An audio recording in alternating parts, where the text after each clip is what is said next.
What is going on, Tyler? I've been having some super big breakthroughs. I have recently heard of people talking about Russell Brunson in the past, and I dove into him a little bit. I listened to a couple keynotes he had here and there, and they were all really good. He was a very clear thinker.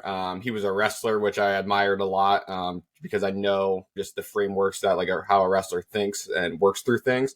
But I bought Dotcom Secrets, and I'm like 50 to 60 pages in. And I already feel like the value that this has already provided me $10,000 or $50,000 worth of. I think like the things that I already learned that I can implement are going to earn $10,000 to $50,000, and potentially if you look at it from a lifelong perspective, because once you learn how to build sales funnels like this, all you need is like a different product or service to sell, right? Like it's all replicable. It's the same thing, just with different messaging over and over again. I have 20 pages of notes for the first like 50 pages of the book already. Have you read this book? Yeah, I've read it. I implemented a couple of ideas that you'll find probably in the back half of the book. And I want to talk about sales in more detail later on. But the biggest thing that I took away from that book is first, and Hermosi is going to talk about this in his new book, $100 million Leads, which if you guys haven't signed up to get it, message me. I will send you a link. If we get 10 affiliates, we get 2 bonus chapters. So our group can have them. But one of the things that I took away from that book Well, that's is smart. That's a smart virality hack right yeah. there. That's super smart. So one of the things that I learned from Com Secrets is give the product away for free. So what I did is I took that free plus shipping model. I got that from Brunson, and then add an upsell to that page. So I was doing this with the Augury journal because I got a bunch of these things. I want to get rid of them. And I started doing it. And surprisingly enough, 1 in 4 people that took me up on the free plus shipping offer also bought the $37 upsell, which was the Augury 10-bagger course, which is, I don't want to say it's like irrelevant, but it's the old one, and it cost me nothing. I wasn't marketing this product at all, and I was figuring if I actually had a more targeted upsell. So instead of doing the 10-bagger course, I did, hey, here's how to use the journal course. That probably would be a lot higher conversion rate, but it worked really good. So I was selling the journal for $13.99, which is basically I say, hey, that's how much it costs to ship, which is really that's how much it costs to ship plus how much it costs for me to produce, and then about $1 to $3 extra of maybe if I'm spending ad spend. So $1 to $3 of ad spend to get them to go through the whole funnel. And then I'm adding that upsell, and that upsell is pure profit. So instead of making profit on every journal sale, I'm making profit on only the upsells. So it's worked. And what does it allow me to do? It allows me to get emails, and it allows me to still make profit by selling a digital course, which is such a benefit to business. If online businesses, digital products are unbelievable businesses. They have insanely high profit margins, insanely high return on invested capital. Literally everything that you want in a business is a basic digital product. Yeah, it's a one-time commitment too. It's one time to build the product, and then it's just the marketing of the product after that. You don't have to again continue like in the business we're running, continue fulfilling the service over and over and over and iterating every time. You build this product once and sell it forever. Yeah. With an info product like that.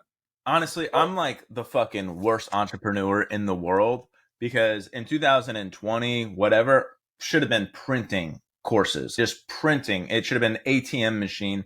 There was so much. And I think about it now about how important it is to have a little bit of a tailwind behind you in your business, right? It's like trying to buy Yellow Pages and make a bunch of money off of that is going to be really difficult. Yeah, you could still make money, but you're not going to make that big money that we all want. So you want to have these products, AI newsletter, Ice Plunge, making the physical ice plunges when that catches wind, pickleball, that stuff caught wind.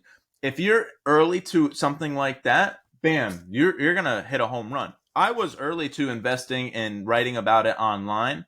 Totally missed because I had an ego issue about selling courses and whatever. But regardless, now that I'm a little bit older and I've got that experience, I'm like I hunt for these little things. So that upsell, I remember we talked about that. That was my first breakthrough with Russell Brunson. Was in his video he was showing you have like your front end offer or whatever and your back end offer, or maybe not quite. Maybe it's even after the back end offer, but it's the upsell after they purchase your product, and then it's a lower price thing. So for me, it was, so we're onboarding somebody for ads at the end of, so I send them a Typeform to collect all their information for the onboarding process. And at the end of that, it's, would you, I forget, I worded it better than I'm going to say it, but would you like to receive 100 business citations? So basically listing your business on multiple business directories gives you credibility with Google. It's a minor factor in your local SEO, but it's like, for $100, we'll get you 100 business citations, a little upsell like that. And then if you're doing volume, eventually that $100 could just be an extra $10,000 a year for very minimal work. So potentially the cost of acquiring that customer could have been like $80, and then you completely erase that cost by that $100 upsell. I changed the business model that Augury uses, and I want to talk about how it works. There's so many different models in business, right? So the Russell Brunson, we like that book. We like reading that book because it gives us a tactical guide on how to make money. I used the guide, right? I said, hey, if I sell, I have the physical product, and it doesn't have to be a physical product, but you're going to get so much more credibility and reputation and I think authenticity by using a physical product that you actually get into your customer's hand versus, hey, here's a checklist. Because if you just send them a checklist with a PDF document, they're just going to be like, okay, I don't really love it. I just like it. It's okay. But if you give them a physical journal, people open up the physical journal. Damn, this thing's nice. Like, I bought this for free. This is great. I like this guy's stuff. Let me go get his other, let me see what else he's got going. So I think that's important. Having that physical product is a little bit of a level up. But keep in mind, for Augury, right, that cost me $6,500 that I had to invest to get that physical product. And now, if I'm giving it away for no profit, that's a big expense. So you have to have that back end offer that kicks in just to keep your business afloat. But the back end offer are your big profit drivers. That's almost it's just a marketing tool. Yeah, that's that. So in where I'm at in the book right now, he's talking about the value ladder. It's VLMS. I forget what the MS is for, but it's, so the ladder starts off with like your free content. So you have your free content, and in your free content, maybe you have a way to lead capture. This was an idea that I want to talk about. Something that I'm setting things up on the back end to use. You'll see it on Twitter a lot. People will use it as a way to just get followers on Twitter. So they'll say, I created a 40-page PDF on how I took my marketing company from zero to $100,000 a month in 2 years. I laid out all the information here for you. Retweet and comment, send, and I'll send it to you. That kind of setup for people to grow. But you can do the same. You could run an ad on Facebook and saying, here is our 10-step checklist we use with all of our Google ad clients to increase their conversions by X% or something like that. Submit your information to get a little bit better than that. But you could just put $5 or $10 of ad spend behind something like that and collect probably hundreds to thousands of emails over time. If you spent like $1,000 on ad spend, probably, and you had something like that people really wanted. So this was actually an idea I shared with my friend who's a financial advisor. He talked about having a marketing guy that just hasn't really made a significant impact. And I said, but like immediately I was like, here's the first thing that I would do if I was handling marketing at your firm. I would set up a Facebook ad account, and I would set up free resource, all capitals, retirement checklist we use with all of our clients to ensure that they're on pace to meet their retirement needs. This is perfect for insert target customer at this point in your career. So you're targeting that specific customer that you want and identifying them and making them feel like, oh, they're really talking to me.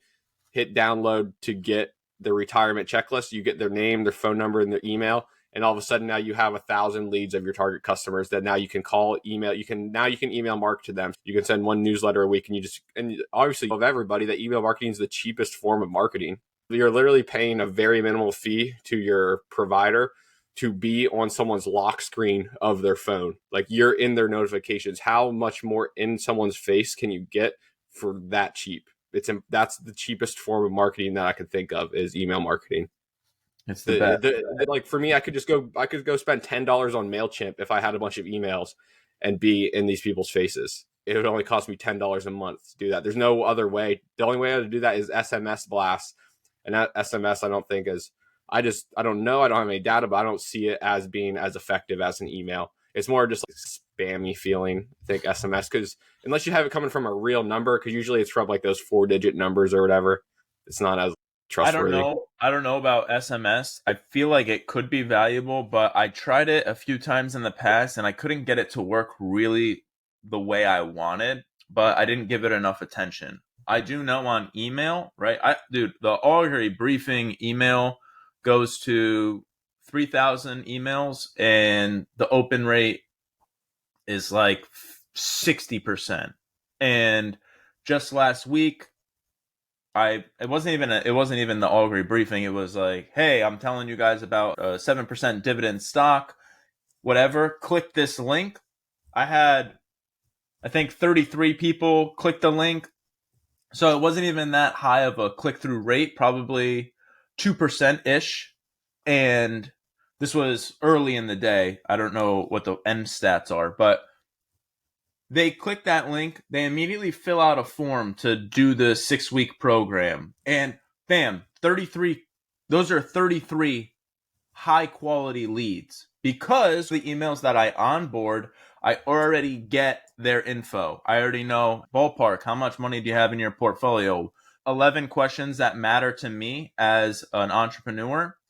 I'm getting that info early. I'm qualifying them. And my email list is really high quality because it takes info. You got to give me info to even get on the list. There's a barrier there. There's a standard that I have.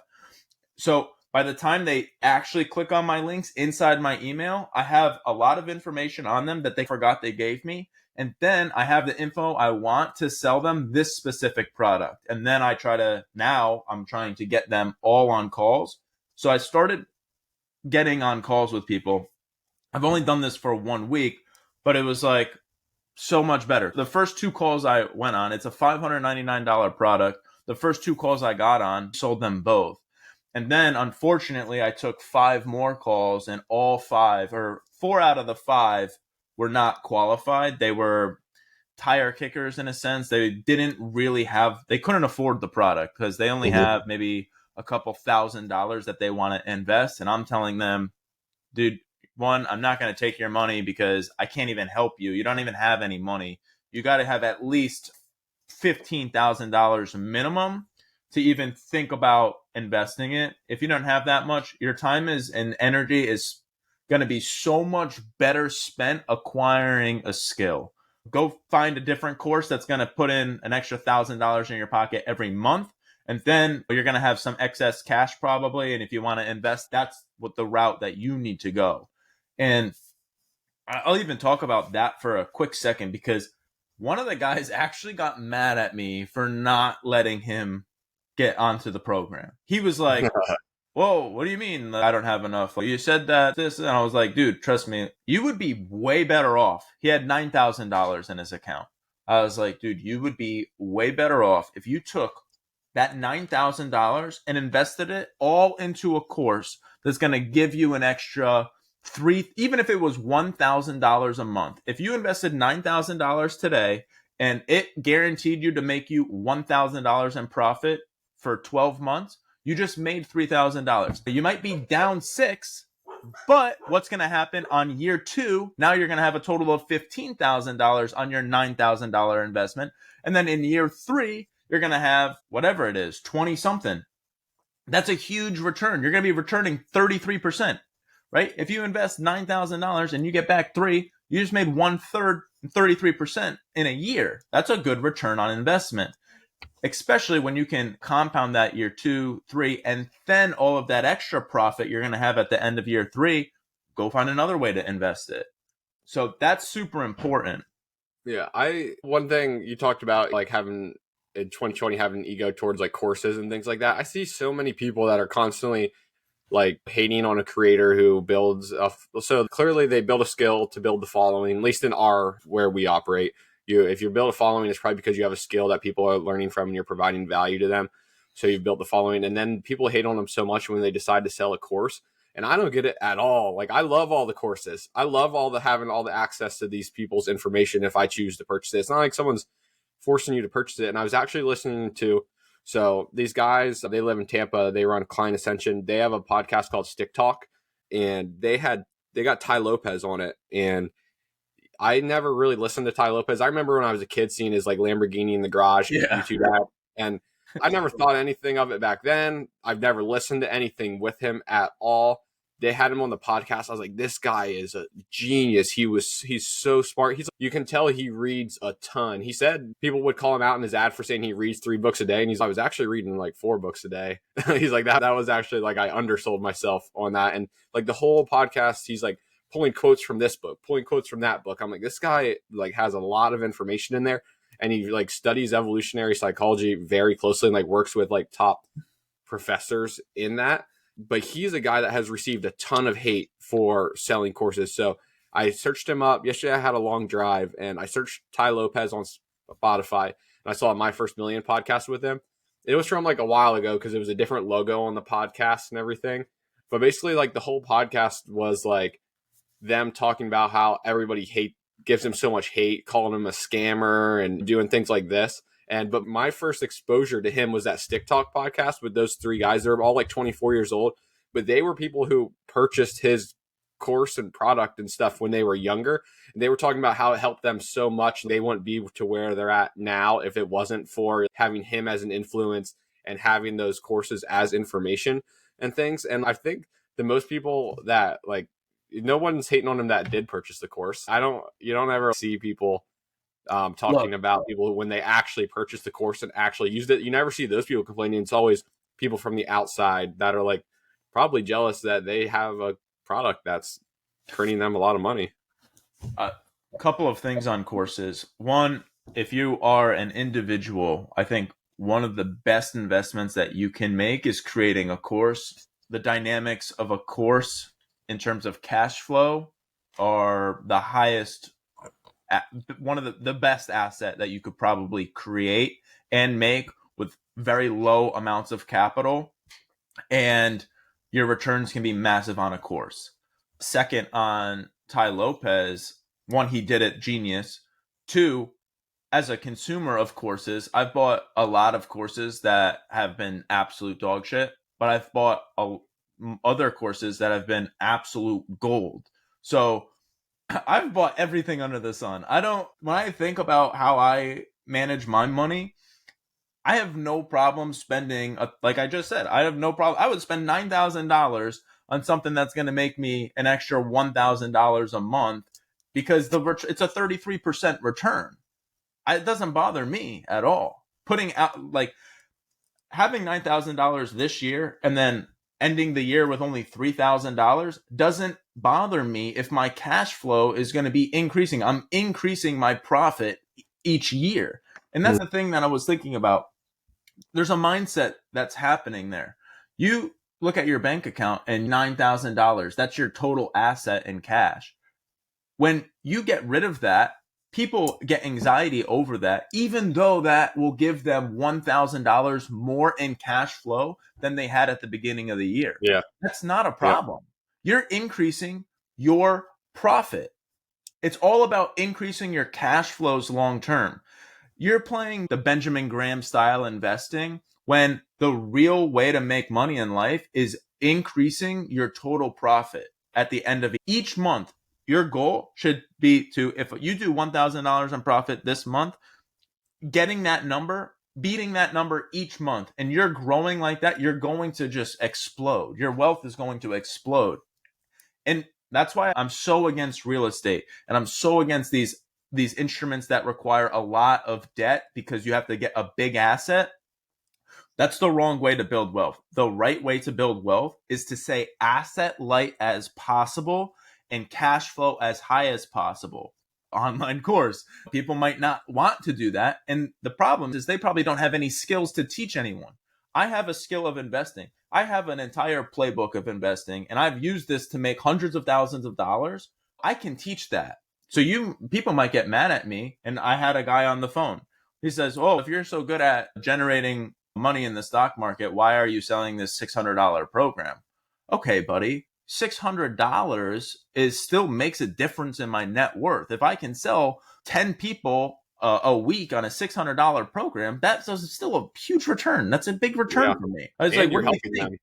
I was like, what do Yeah. you think? I just rolled out of bed and had $10 million? Like, like how do you think this works, dude? I started at zero. I'm still trying to become a millionaire too. Yeah, I have two more Ty Lopez things. One, I think you would be really interested in him as well, because I don't know if you've heard about his purchase of, I think it's like Pier 81 Imports or whatever. Do you know that company, like brick and mortar company? They sold like furniture, I think lamps. I think I that remember might going be. into one when I was little, but it closed down a long Yeah, time Pier ago. 1. But I know it. Pier 1, okay. He bought that, him and his partner bought that on an auction for $31 million. And it generates like $1 billion in revenue, but had a lot of debt. And he has obviously an internet marketing background, and he's shifting it to more to an e-commerce, because you have that brand name and brand recognition that's trusted by, he said it was something like, I forget how many people, it was like 30% of all, or 20% of all Americans have purchased something from Pier 1 Imports or something like that. And so he talks about like value investing approach and how he's very molded by Warren Buffett in that sense. And he Anybody with acquired a couple common others, I think sense, like Radio Shack. value investing clicks for them. Yeah. And for whatever reason, there's a big group of people that it just will not, it doesn't bite. Something in them does not grab it. But going off of Ty Lopez and Pier 1, Overstock.com just did that same move with Bed Bath & Beyond. Oh yeah, I think I saw that. Yeah, Overstock they've made a bunch of different changes to their business, right? They were whatever they were before, whatever Overstock was, and then they moved into building something on the blockchain for a long time. They And owned an now asset. So their CEO had bought a asset, a tokenized exchange, and then they had this asset. It was basically, you're seeing a lot of tokens get banned by the SEC, and they're facing litigation because they were basically unregistered sales of securities. Well, T0, that asset that Overstock had bought, was a legal, it followed the rules. If you wanted to create a token and you went through their process, they made sure that you did everything right. You followed the SEC rules, and they would get you listed on their exchange. I don't know if it actually clicked or not, but they had that. That was just an asset that they owned. They still do pretty decent in e-commerce.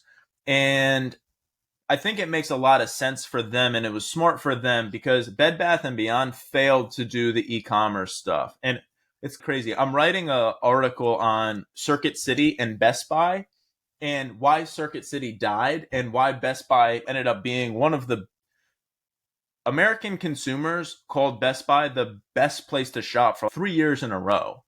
And one of the reasons why that was because in the early 2000s, Circuit City was a real high pressure sales environment. Their stores were loaded with items. They failed to innovate, and they failed to move to online sales. Whereas Best Buy cleaned out their stores. They didn't have a ton of inventory. Their stores are very sleek, and there's items there, but it's not overwhelming because you come into Best Buy, they teach you how to use the products. They really show you what is the best product for you. And then they would go and encourage you to buy it online. So I think this makes sense for Overstock because Bed Bath & Beyond, if you've ever been in there, it's just a massive wave of product everywhere. The products go to the ceiling in that place. It's insane. Dude, I like where I'm from. I barely remember these places. Like we had a Radio Shack, and I remember very little being in there when I was young.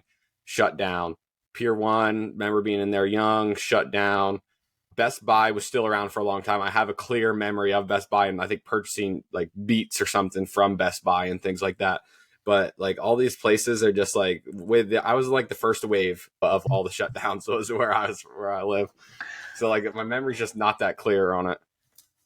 But yeah, Overstock is going to change that, and they're gonna Bed Bath and Beyond. People don't realize, man, Bed Bath and Beyond is not dog shit.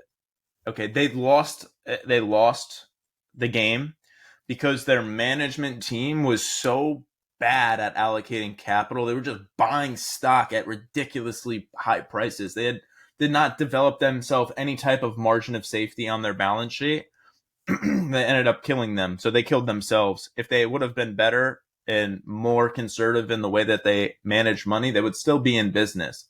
So it's not a terrible move by Overstock, but it's just important. You can't, it's so easy. People think that hedge fund managers are all knowing and that CEOs of big companies are all knowing. No, they are. Yeah. They make mistakes. They do very dumb things on massive levels. There's not finding real players that are very good at the game. It's rare. And when you find them, you got to hang out with them. You got to get in their circle because they'll teach you a thing or two. You want to know something that I learned about, like something that I didn't understand when I was like solely focused on investing that I understand now, at least the framework of the mindset that like allocators would be in of companies like CEO and CFO, is that obviously the past like several years, there was just like companies were spending a ton of money and continually spending. And something that I learned in operating this business now is there's always the next investment to make. There's always like, you have the foresight of things that, oh, when we get this done, that'll make this better. And when we that and this and all these will add up to get to it. But that doesn't end. It just is a constant evolution of always the next investment. Because I'm seeing it like, oh, once we get this CRM, once I get this VSL, there's like this internal like one feature software product that like I want to use for internal use. But once we get all these, but then like by the time those are done, I'll have 4 other things that I want to invest in as well.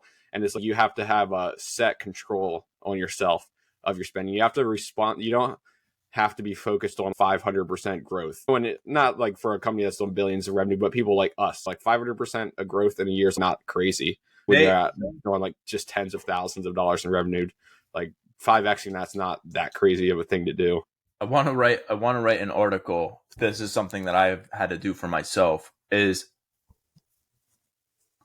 look at the best businesses in the world. And well, a common mistake for entrepreneurs is they get wrapped up in, oh, get this product, get this. And they have too much expenses and they're not able to grow those revenues. So I want to follow this up. But the best way to run a business is to take a piece of paper and write down what you want your margins to look like. If you want to own an awesome business, obviously the revenue is 100%. And then you have your gross margin. That is hard to tinker with, but you can tinker with it. Adding an online course for whatever X amount of dollars is going to lift up your gross margin. So the Augury Journal is a 58% gross margin product, but adding a course to my revenue mix increases the gross margin from 58% to 88%, something huge like that.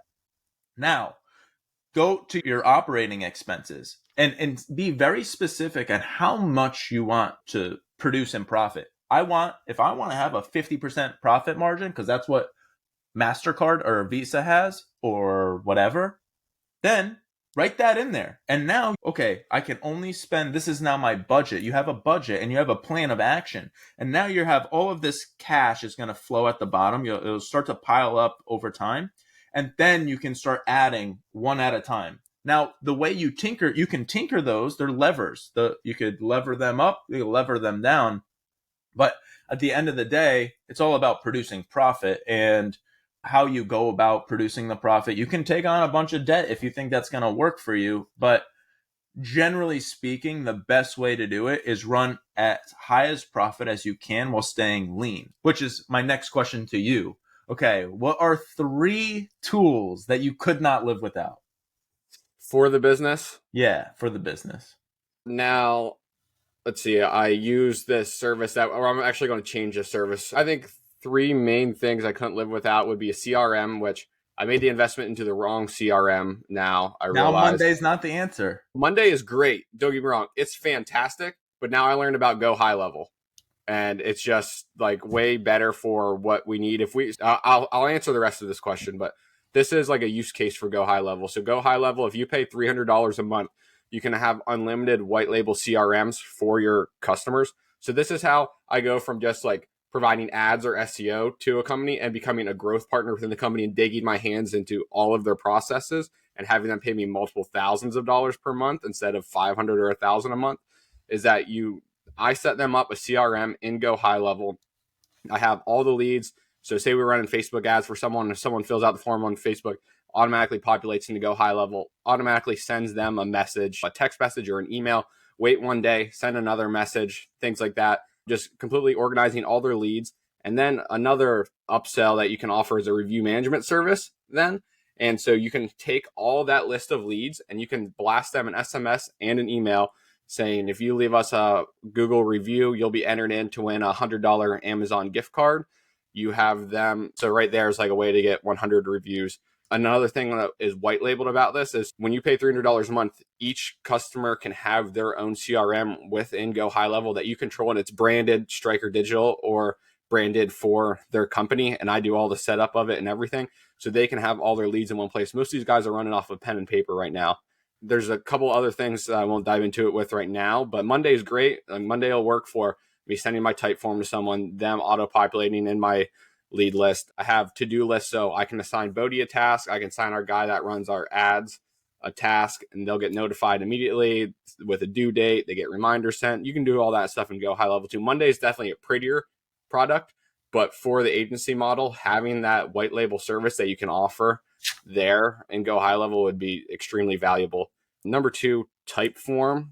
So a CRM, Typeform is just 100% necessity. I'm not sending anybody a form that isn't Typeform just because it's just, the forms are almost fun to fill out. They're almost like a game. They're almost fun. You got the progress bar that loads at the top. All right, They're just I got to interrupt you for 1 second. Have you used have you used the feature where you can actually change the route that the customer receives? Yeah, just very minimally. I don't have a use case to make it. I've seen some online that were so complex. They were like a 75 question form and it branched off in so many different ways, but I don't have a need to do. I don't want to have a need to be that complex. Yeah, I haven't done it yet, but I am thinking about trying it. So we'll see. An example for the people on the other side, an example for the logic of that would be, have you invested in the digital marketing before? Yes or no? If they hit yes, they get sent to this question to ask, what services did you invest in? How was your experience working with that? What were the pros and cons? No. Okay, then what services are you interested in working with us for? You can send them based off of logic either way. Number three, we use this service called Bright Local, but they're the king of upsells. Holy shit. Like you pay them like $750 annual for the subscription. And then after that, everything is an upsell in there. You have to pay for more credits. You want the Google Business Post Scheduler, that's $80 a year per client you have in there. You can only run so many map checks to see people's rankings because of the credit system. Then you got to pay like $500 for more credits. Holy shit. I just want to pay for your product and use the product and not have to like continually pay for credits. Like I think Adam complained about this with Ahrefs or Ahrefs, whatever you pronounce. Like the credit system is so fucking annoying. But so we're going to eventually move to this local Dominator. They'll at least let their credits roll over months. So if you don't use all of them, you at least continue to gain them. And we would have gained a lot, but now we're using a lot. So we have to pay for more. But basically what this service does is allows us to, we onboard our client, like we connect to their Google business profile. And then we can run a report. We can see where they're ranking in the Google Map pack for specific keywords, how many calls they got, what days the calls came in on from the Google business profile, just like a whole bunch of analytics. It's just a nice report that we can send them on a monthly basis so they can be like, okay, these guys are doing things are moving in the right direction. If things moved in the wrong direction, I can give them a reason as to why that could have happened or why it is moving in the right direction. It allows me to develop reports for them like that because you have to have at least a weekly to a monthly report there. So I guess a Bright Local service, but moving to local Dominator, Typeform, and the CRM. Those are like the non-negotiables. Have to have those. And then my guy that I pay now that handles our ads, I pay him more than I have to because he's just great. I want to keep him. He's awesome. That makes a lot of sense. He's a good athlete. Cool. I like that. So one thing that I want to talk about, I guess this has to do with Typeform. I was telling you before the podcast that I found this platform that allows you to write online and get a lot of impressions for free. And so your organic reach is high on this platform. I'm not going to name the platform because I want to exploit that little thing that I found. But for example, I posted, and I have a bunch of Instagram content and all this stuff that I've already created and used over the last 6 months, 7 months. I found this platform and I noticed that they allow you to make a TikTok style video. So I posted a couple and one of them already got 60 something thousand views, which is huge reach for any content creator. So I started creating more of those and they're getting at least 2,000 views per on a platform where I had 0 followers, which is perfect. That's what every entrepreneur's dream. In the last episode, we talked about how important it is just to even get eyeballs if you have a product. I read this book on writing. I wanted to write more. I'm trying to challenge myself and write something every single day, and preferably content that will allow me to use in the Augury newsletter and stuff like that. On the same platform with the TikTok style video, you can write long form content. So I wrote a couple of articles and they've done really good for having 0 following. So my impressions, the people that have just come across my article, this is just this month. I've only posted 3. So I've posted 3 articles in 6 days. The first one got 2,641 impressions. Okay. My second one got over 10,000 impressions. And my third one got 3,500 impressions. And I posted that yesterday. So over 560 people have already read my article on that I posted 2 days ago. I've tried posting on platforms like Twitter and Medium and Threads with long form content. It's so difficult to even get any engagement or impressions because it's so saturated, it's so competitive. And here's an interesting website that you can use to get your stuff out there. Like, you should be posting on there. And I wanted to talk to you specifically about this because it targets local. Okay. So I called this company up and I was like, hey, I came across your platform. I want to know everything about it. Can you send me a media kit? So they send me the media kit and they have 12 million daily active users, 45 million monthly active users, all US. They're only in the US. So that's big. Now, I was like, okay, great. It's like 50. 12 million daily? What? 12 million daily users? Is that what you said? Yeah. And 45 monthly. So people are using this. 12 million people are using this every day. And then 45 people are using this multiple times a month. So I run an ad. I run my first ad on this platform. I was like, all right, I'll throw $10 in it. Let me see if I can get any converts. So I wrote this ad, I wanted to see if this ad would get clicks. I wrote it. My wife thinks I'm smart. In parentheses, I'm not. I just read the Augury briefing. It's free. That's the end of the ad. And then I did an AI generated image of a blonde haired lady with very pretty blue eyes and curly old American housewife holding a dollar bill with a shocked face. And it's getting clicks. It's getting people onto the website, but I'm not converting the email. I'm not getting the emails. And I think there's a couple of reasons why that might be happening. First off, they really don't know what they're getting into because they've never heard of this before. So having an idea of where your prospect is in relation to how well they know you determines the copy that goes onto the page. So I don't want to have a ton of copy, but I was thinking in the Typeform, because it does allow for multiple questions, I want to give them a couple layup questions like, would your wife be happier if you made $10,000 a month more? Duh, yes. Layup questions like that, not necessarily that. So maybe 2 of those. That are easy. They're easy. They don't have. You don't want to cause a frustration or like a barrier that they have to think really hard about. You just want to make it so easy to click yes or no. Because I fall into like little things, like little Snapchat things or something like this too. And if they're hard and challenging questions, you just get out of that. But it's easy. Or on the other side, if they're hard and challenging, you're not going to answer. Or if they're too invasive, you're not going to answer. So I'm thinking, since these guys have no clue who I am, and I'm just asking them for their email right off the bat, and there's nothing else on this page. It's basically a landing page and testimonials of other people that have read the Augury briefing newsletter. They're not getting a great idea of what the hell they're subscribing to, and asking for their email is too invasive. So I was thinking, okay, give them a layup.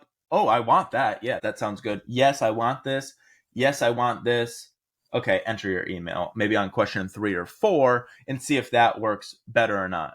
So I want to test this and see. And then the way I'm thinking about it is then I'm going to inject them into a very specific 5-6 sequence email funnel. And I want to I wrote a bunch of notes, but real quick, I boiled down the digital business. Okay. A digital business is super simple.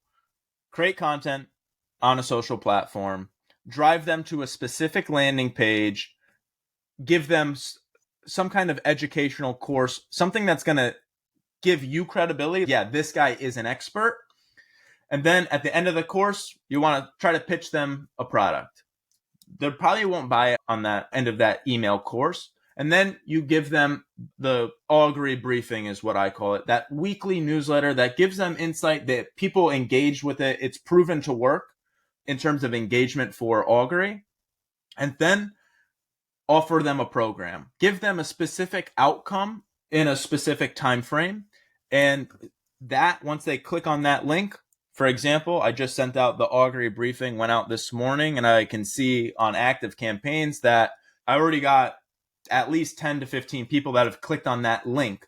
Once they click on that link, bam, it's going into an email funnel. That email funnel is 6 emails that look like this: the transformation, the financial outcome, a price anchoring, challenge and benefits, success stories, and here's everything that you get all packaged into one final offer. And that is the funnel for Business online. is nothing but building funnels, just funnel after funnel. It's all it is. It's just, and I think that's why obviously Russell has recognized it to the point, but he always says you're one funnel away. You're just one funnel away from changing your life. Just like sometimes you're one cold message away from changing your life. You're one funnel away that works and sends you to the 2 Comma Club. Dude, Like a couple things that I'm really focusing on right now is I want to get on the phone with every single person that wants to level up their investing. There's so many people out there that have hundreds of thousands of dollars that are not investing it. The one guy that is in our group does solar sales. Now this guy's bringing in a lot of money, almost $500,000, and he had all this money laying around. He signs up for Augury. He follows a couple of my stock picks, and he messages me, dude, I made more money in this month on the oil investment and a couple of these other things. They all happened to hit in 1 month. He's, dude, I made more money in 1 month than I made in 2021. It's different for him because in 2021, he didn't have anything. 2 years later, he accumulates about $500,000, and now he's got extra cash to play with. He makes 20% in 1 month. It happens, and he's, dude, I made more money in 1 month than I did. My life is just booming, changing. Completely different. It only takes one cold message, one funnel, one investment. It only takes one, and it's just an iteration of continually showing up every single day, putting the work in, building the funnel, sending your cold messages, creating content, which is the next step for me. Let's talk about that on the next pod. Let's wrap it up. That's the pod right there. We'll talk about this next time. All right. Peace.